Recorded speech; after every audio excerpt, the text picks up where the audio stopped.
Would you also receive envelopes containing cash? Ma'am, kayo po ba yung nakakatanggap ng mga envelopes na may laman na pera sa loob? No, Your Honor. Wala. No, Your Honor. Kasi sa DepEd may ganun eh. I mean, it's such a big deal. So, inaabot-abot lang po pala yung ganitong papel. Okay. Nakakatanggap po ba kayo ng envelope? Remember, you are under oath. Ginigit-git nyo yung mga tao ko dyan sa envelope na yan. Lisa Marcos, naalala mo?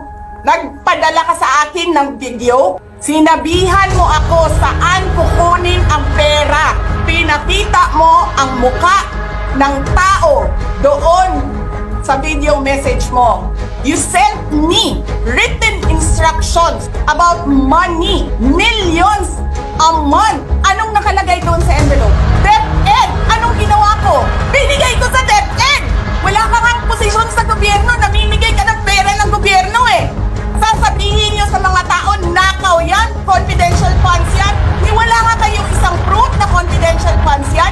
Naniwala lang kayo sa isang babae na ang pangalan ay Gloria Mercado na nagsabing confidential funds yan, na hindi nyo nga nilabas na wala pang confidential funds, meron ng white envelope.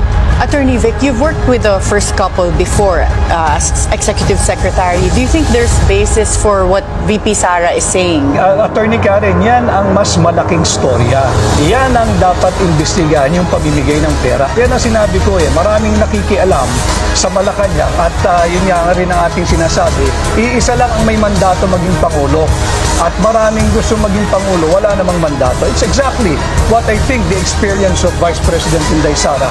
So are you saying that the First Lady interferes in the affairs of the government? Matagal ko na sinabi yan, yung sa appointment pa lamang napakaraming pinakikiusap na appointment galing sa kanya at linahad ko yung listahan na yung special list of appointees at doon din naman nagsimula yung aming hindi pagkakasunduan nung hindi ko binibigyan ng daan yung kanyang mga hinihirit na appointment. Paano may appoint hindi naman qualified?